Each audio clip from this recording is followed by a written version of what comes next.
increasing the value as farmers, landowners sell and do a 1031 exchange to elsewhere.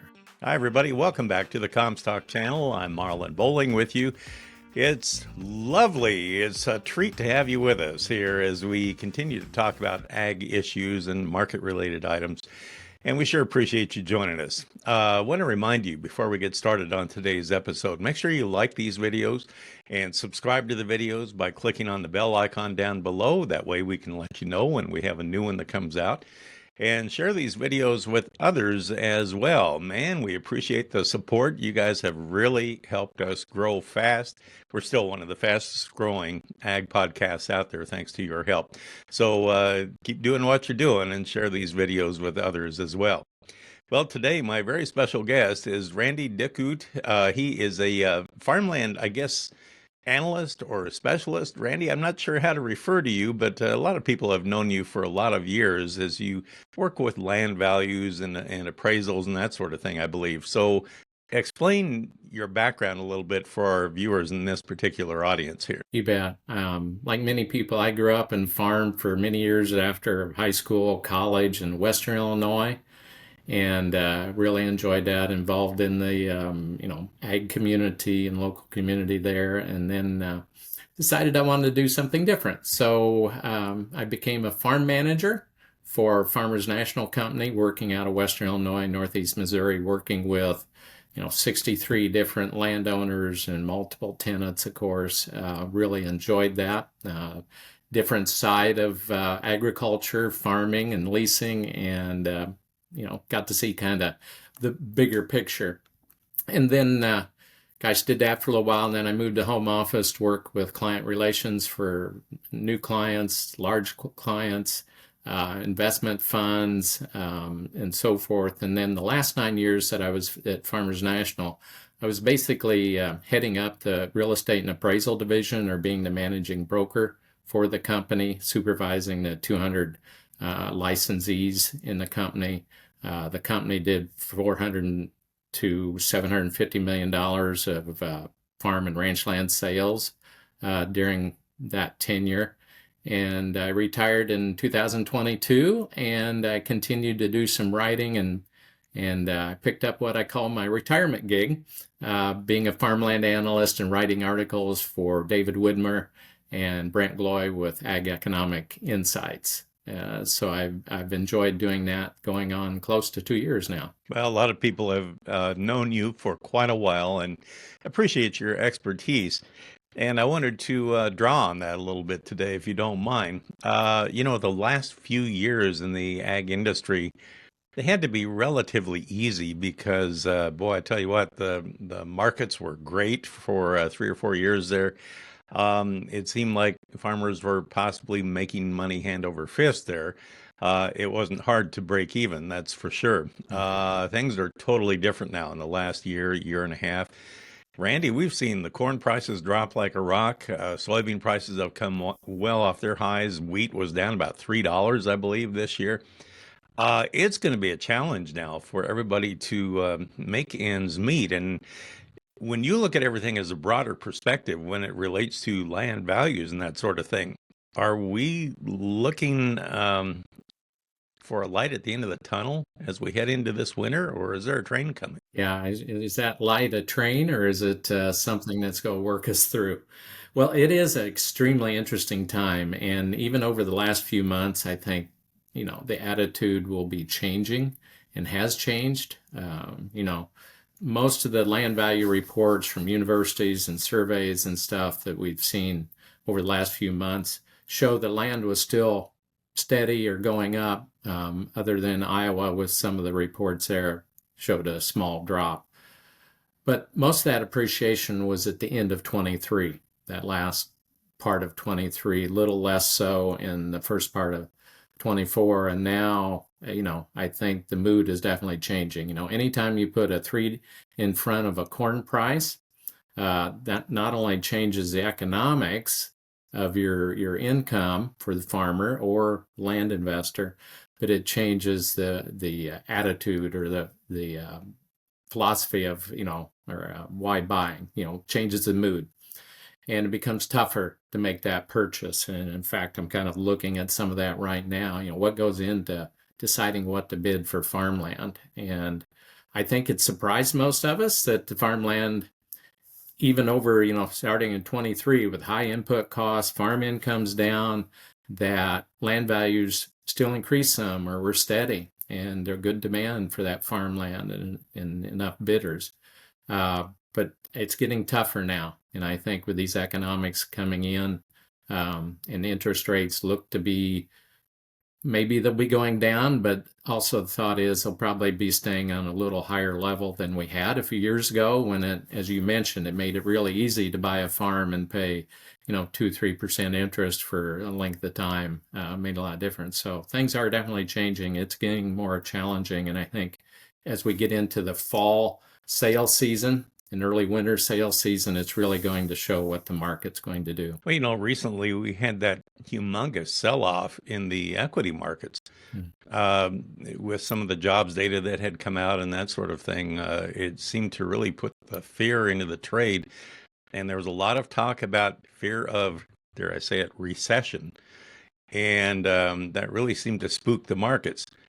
I wanted to ask you, give me your definition of what constitutes a recession. And then I guess part two of that question would be, what would that have to do with land values?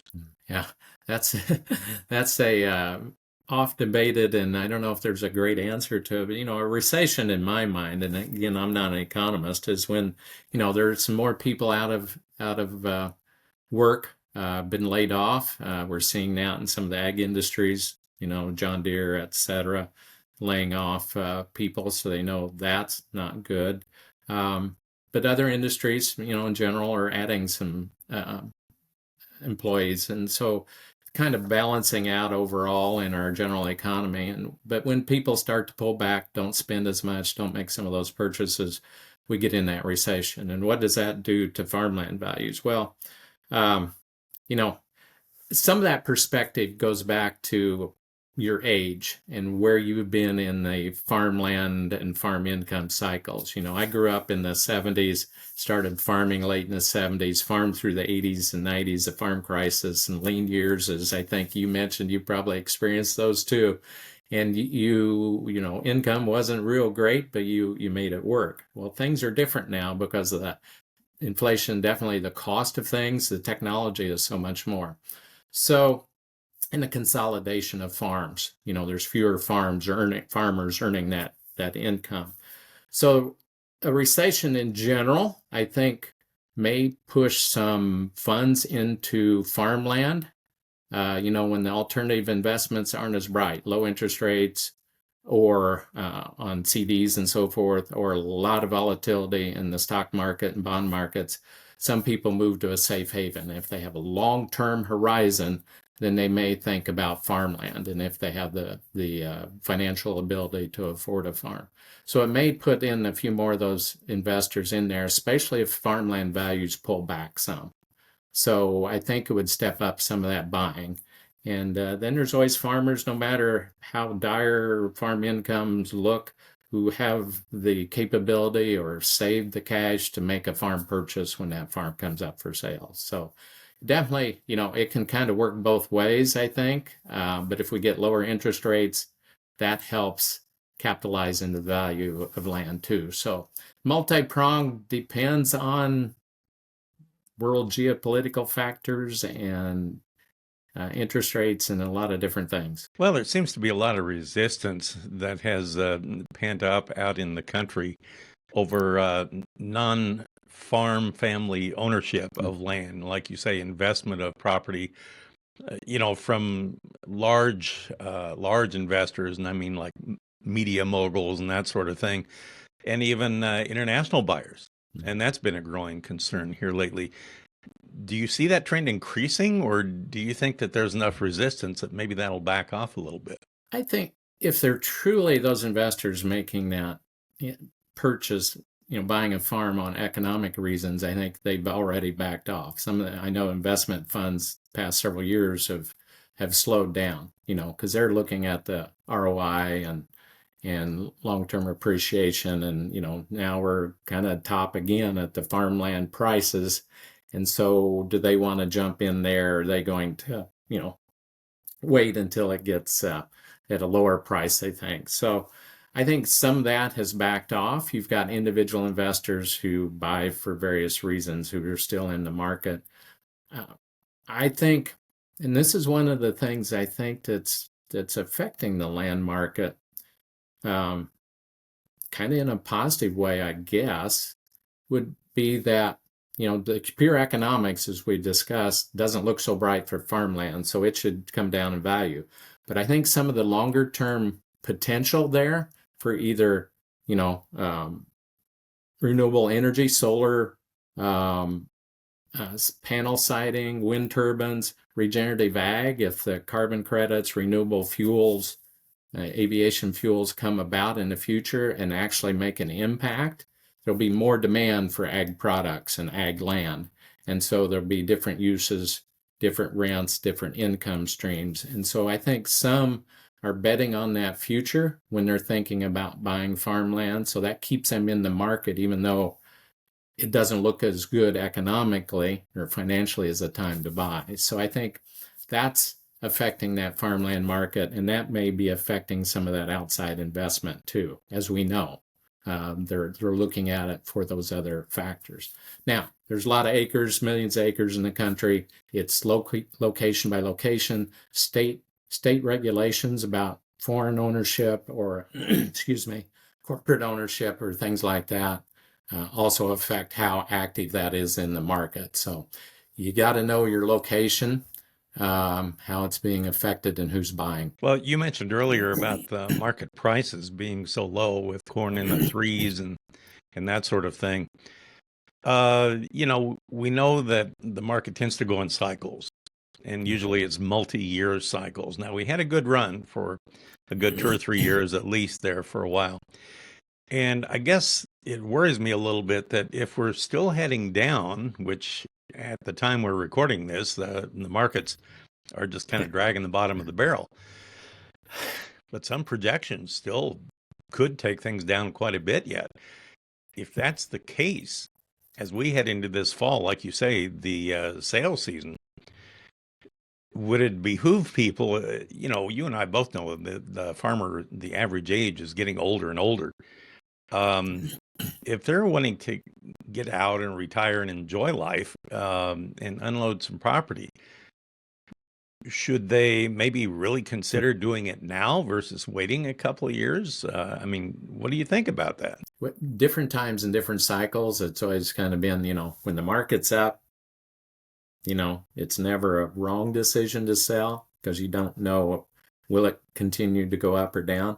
Most things point, to a softening at least. The last time during the, 2007 to 2013 or 14 up move, we didn't fall off that price peak on land values as much as people thought, especially for good cropland. It kind of dropped and then plateaued. And then we took this other jump up. And now we're up here the second time at a kind of historical peak in land values. And so I would, if I was thinking about selling and wanted to sell sometime in the near future, I'd go ahead and try and sell. And I'd be careful how I sold it. Auction is still a good way for many to sell in many places, but you definitely need a undisclosed reserve in there so that you don't just sell at whatever their bid that day. Or you do some kind of bid process or something to see what the market would spend for it. The farmers typically keep the farms when they retire and rent it out, just like other people if they don't have a successor.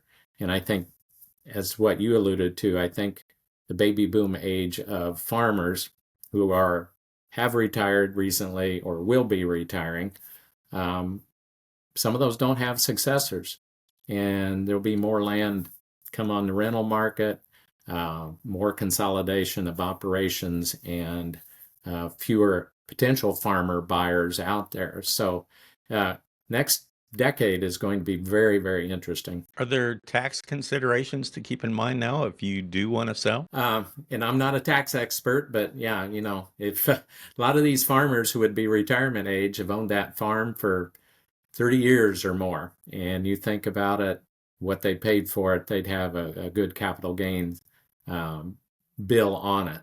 They generate a lot of cash, but have a big tax bill. There are newer means now for people to monetize their farm, and I'm not advocating any of them, but there's ways to, get some cash out of your farm or to still own the farm in a different way without triggering a tax benefit, and you can divide it, between your heirs and stuff like that. So that takes further research for people who want to do something like that. But yeah, there's newer avenues for what people can do, and yeah, they definitely need to see their attorney and tax advisor before doing anything. Is farm succession harder than it used to be? I think it's a generational piece. I know there are still a lot of farmers in that retirement age who have not fully prepared the next generation or included them. And then there are others who have done a great job of planning it out, including their children or the next generation who are going to farm, and they make a very good operation that will continue, which is a good thing. I think it's same age old problem. The value of that farm is vastly different today than it was 20 years ago. And so I think that adds a wrinkle into it. And then the cost is, you probably know, others know, your listeners know better than I do, the cost of equipment and technology and everything to farm. And how will you transfer that from generation to generation, I think is harder. It's never been easy. It's always been difficult. But I think it's harder when you have, millions of dollars invested in equipment to operate a large size farm today. Is farmland kind of like urban residential real estate where you may have hot spots around the country that will increase in value no matter what, while some areas may actually go down in value? Is that typical or not? It is. I always say, real estate's location, location, location. It's a farm too. You got areas of every state where the soils aren't as good, and so the prices aren't as high, and many times those lower quality farm or a farm in the neighborhood that has erosion or is really wet and is not a top producing farm, it's always going to be discounted some, in that location. So that happens in a very small area, and then regionally you have it. Then you've got state laws, you've got property tax rates. Some states have some very high property tax rates for farmland, and that changes whether investors are looking at it or not, because it hurts their returns. So they may not have as many investors, and it's definitely predominantly farmer buyers. So yeah, it is. You've got a place like Ohio that Columbus and some other areas have really grown with warehouses and expansion and so forth. And that, I think, has trickled down through land elsewhere in the state, increasing the value as farmers, landowners sell and do a 1031 exchange to elsewhere. That's what happened to the Chicago urban area in the 80s and 90s as the city expanded.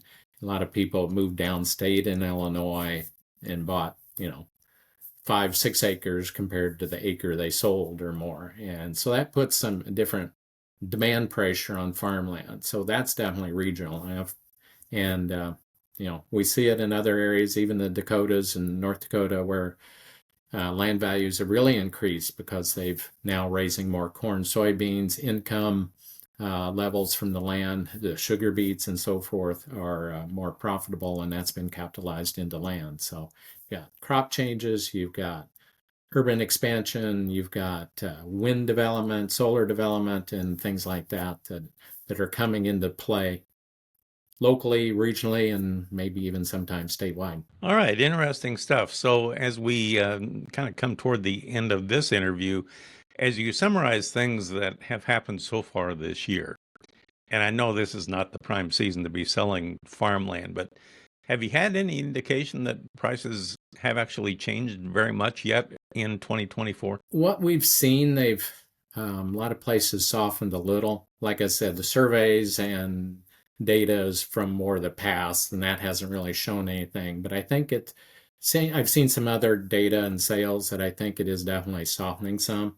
And I know as I think about it, I kind of look at 10 different factors affecting the land market and prices. And, they've all declined since the first quarter. So at the end of June, they were mostly not as good or steady. And now, a couple months later, a month and a half later, I don't think we're even as good as we were a few months ago. As far as commodity prices are lower, liquidity's lower for farmers, farm income's down, farm profits in the future, as you mentioned earlier, don't look nearly as good as they did, 5-6 months ago.